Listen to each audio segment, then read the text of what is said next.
Thank you for joining me for today's episode of the Simply Financial Podcast. I'm your host, Christopher Calandra, and I want to increase your financial IQ with today's topic, which is prenuptial agreements. Prenup is the shorthand. I'll use the term prenup throughout today's discussion. First off, what is it? It's a legal contract that is signed before marriage. It outlines how debts, income, and other financial matters will be handled in the event of divorce. So it might sound not romantic at first glance, the idea of a prenup, but I want to talk about some of the key features, some of the protections, how my thoughts have changed on this over time, and lastly, who should consider a prenup. So some of the key features include asset protection. The prenup often specifies what each person owns going into the marriage and how those items would be handled if a divorce took place. There's also debt protection oftentimes that prevents one spouse from being responsible for one or all debts. It covers oftentimes alimony and spousal support. The agreement can define what one party will pay and for how long in the event of a divorce. It can cover inheritance rights so that it can protect children from previous relationships or family inheritances.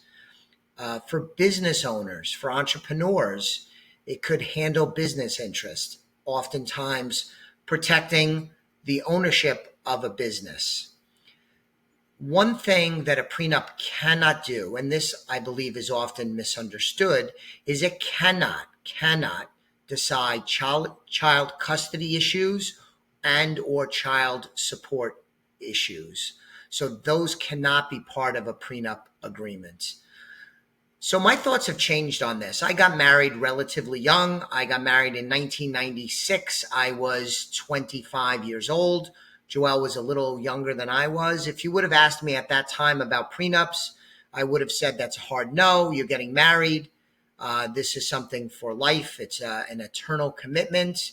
You take those vows seriously. I think I would have been a little young and naive, candidly, over the course of my 33 plus year career, having seen various family structures, entrepreneurs, businesses, just people living their daily lives, I've come to embrace the idea that in many instances, or some instances, a prenup makes sense. It makes sense for both parties, and it is not necessarily lacking in romance, although it might not be the most romantic thing in the world. I don't think it's overly harsh, and I think it makes sense in the right circumstances. So who should consider a prenup? I think when you have significant differences between the husband and the wife or one partner and the other partner, differences in assets, differences in debts, differences in income, large differences. So as an example, let's say person A is getting married and they have $7 million net worth and person B has very little net worth. That would lend itself to exploring a prenup. And I don't think there's anything wrong with that. I don't think there's anything wrong with that for the person that does not have many assets, nor do I think it's problematic for the person that has lots of assets. I also don't think if both parties decide and agree that they do not want a prenup, that's okay too, but it's not an automatic no. So that's a big one when there's significant difference in assets, debts, and or income from one party to the other in a marriage.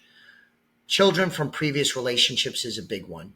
You have a lot of instances where you have second marriages, children from different mothers, children from different fathers, and a prenup can protect the children from other relationships and make sure that it's outlined what he or she would receive, what assets would be set aside for them in the event of a divorce.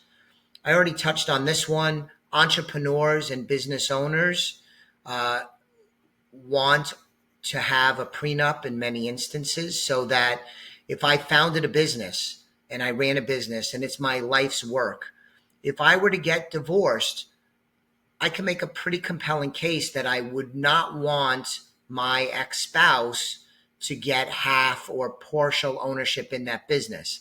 Now, that does not mean that I want to, quote unquote, screw that person or treat them unfairly, but I might want to protect the ownership of the business. My business partners, if they exist, might want me to protect myself in that way also. So that's a common one for prenups. And the last one, it's related to the first point about significant differences in assets, debts, or income. In instances where one person is expecting a large inheritance from a family member, having a prenup that outlines how that inheritance would be handled, and perhaps the handling of that asset, those monies, might be different than monies that are accumulated during the relationship. That's another big one for prenups. And I think, as I've said several times already, I think a prenup is not automatically a bad thing. It may not apply to you, may not apply to your children. Then again, it might. If you fall into these categories I outlined, it might be appropriate to seek financial advice, to seek legal advice, to have an honest, genuine discussion with your family as well as your partner to determine if it makes sense, how it could be set up, and how it could be done so that both parties feel good about it and are protected so that you are set up for success in your relationship. So that's my quick 8-minute or so discussion on prenups. Thanks for listening. Please subscribe to the Simply Financial podcast if you haven't done so already.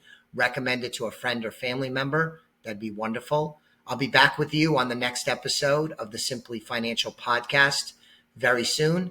Thanks for joining me today. The views expressed are not necessarily the opinion of Osaic Wealth, Inc., and should not be construed directly or indirectly as an offer to buy or sell any securities mentioned herein.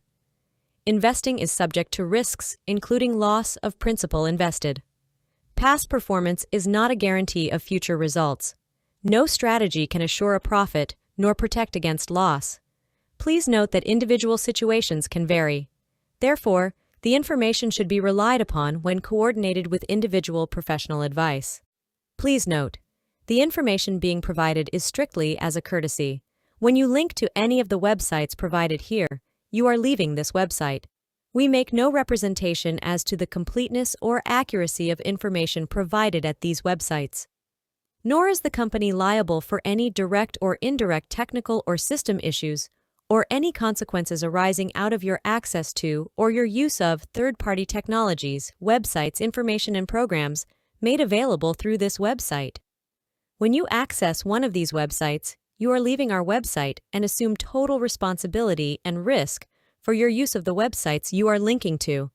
Securities and advisory services are offered through Osaic Wealth, Inc., member FINRA, SIPC. Insurance services offered through Elliott Wealth Management Services, LLC, not affiliated with Osaic Wealth, Inc.